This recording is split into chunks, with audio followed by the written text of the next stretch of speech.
just want to give you a laugh, but a sort of grim laugh, and read the Irish Times from 2011, when Conor Pope wrote the article at the time, when it was announced that we were going to deregulate the Irish electricity market.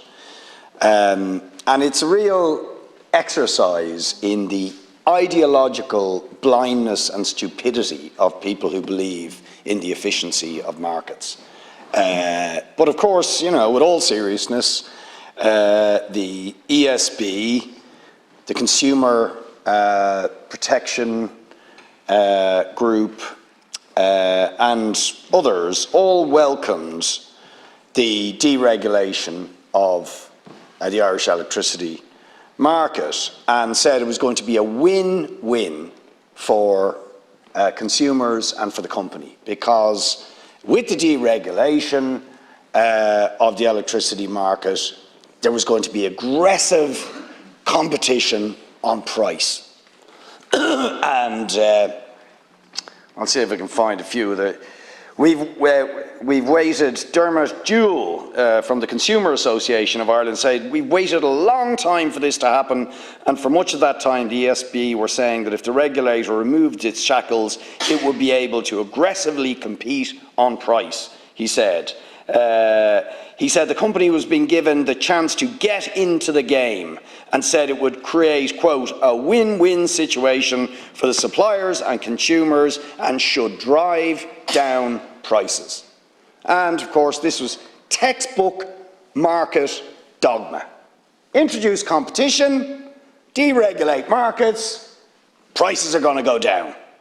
And of course, that's the rubbish they teach in economics textbooks, in many of the universities, and here it was dictating policy in terms of probably the most successful state enterprise this state had ever built, and at a time when we had among the lowest electricity prices anywhere in Europe. And what happens? Did prices go down? Was it a win-win for the consumer? The exact opposite happened. The exact opposite. Prices went up immediately. And in fact, they were forced to go up because low prices would be distorting the market. You see, if you subsidise prices to keep them low, that is a distortion of market principles. And all the other private providers who want to make profit, who weren't operating, as the ESB previously had been, on a not-for-profit basis, are screaming from the rooftops, that's not fair. We can't get our share of the market because the ESB might give lower prices or subsidise prices, in other words, affordable prices for ordinary people.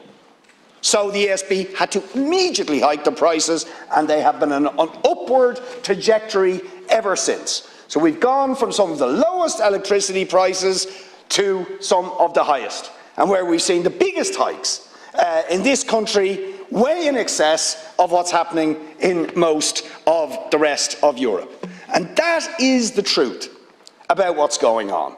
And people say, oh, well, it's about Ukraine. No, that was happening since the deregulation of the energy market. And of course, I mean, one of the ironies I always find when people talk about Ukraine has contributed the war in Ukraine and Russia's brutal invasion of Ukraine, they might step back a little bit and think, well, where did Mr. Putin come from?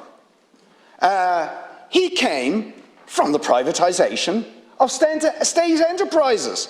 And a raft of oligarchs were created by the privatisation. All the rottenness of the Putin regime is to a very, very substantial degree a result of the privatisation of their state enterprises as well, and the creation of a new layer of greedy billionaire oligarchs who are also profiteering off the current crisis.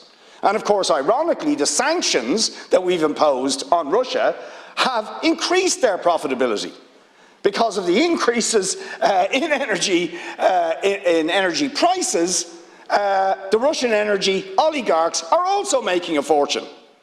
So it's win-win for the oligarchs, it's win-win for the privatised energy companies in this country and across Europe, but it is lose, lose, lose, lose for ordinary people who are being crippled with, in many cases, unaffordable bills, unpayable bills.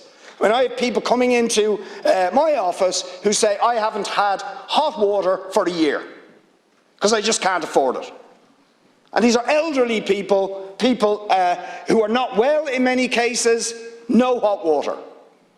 I have people who are on these district heating systems who are being charged multiples of the already massively hiked sort of normal consumer kilowatt hour price increases that everybody else is seeing with the ESB and all the rest of it, but then you have Kaizen and Veolia having increases that are multiples of that, and other charges, as is mentioned in the Sinn Féin motion. I'm sorry, I forgot to say thanks to Sinn Féin for the motion, and we're absolutely happy to agree with the windfall tax we've been calling for ourselves for at least 2 years, and indeed for the CRU to have teeth, to look at price gouging and all the rest of it. But we have to say, we believe at this stage you've got to go further. When you actually look at the point I'm making, since the deregulation and privatisation of these companies, that is where you can trace the current situation to. That allows, for example, last year, the ESB to double its profits, from profits going from 679 million in 2026 to 847 million in 2022. Bord Gáis, the company that owns it, Centrica, saw its profits last year triple from 1.2 billion, I think, to 3.3 billion. And that is a familiar picture all across Europe, including in Russia. Their energy companies making a fortune, the fossil fuel companies making a fortune, the energy companies across Europe making a fortune, and Ireland absolutely no exception, in fact worse than many other places. And that is the truth about the cost of living crisis, and it's not just in energy, it's also in what's happening to mortgage holders at the moment. I mean, the banks seeing shocking increases in their profits, AIB's profits up massively last year, and I think they've given out about nearly 300 million in dividends to their shareholders, while ordinary mortgage holders are hammered. Similarly, you know, if you're an investor in the energy companies, you're making a fortune. If you're an investor in the banks, you're making a fortune.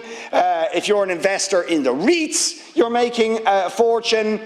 But for the tenant, or for the mortgage holder, or for the energy customer, it's a very, very different picture. That's the truth of the cost of living crisis, and to our mind, it means we need to learn the lesson of where all this began with deregulation and privatisation, and we need to take these things back into public ownership and operate them on a not-for-profit basis.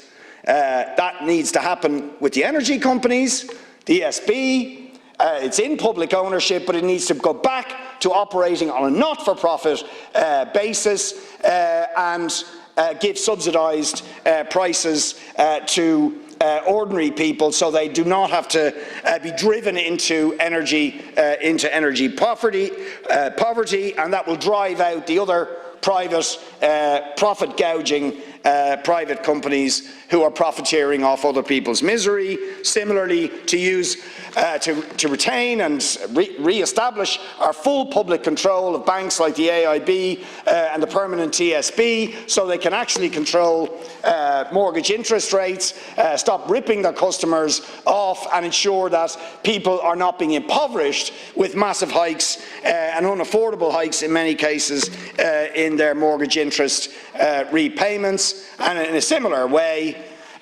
with the housing sector to re-establish public control over the housing sector and to take it out of the hands of the vulture funds, the wealth asset management companies and the profiteering developers and speculators.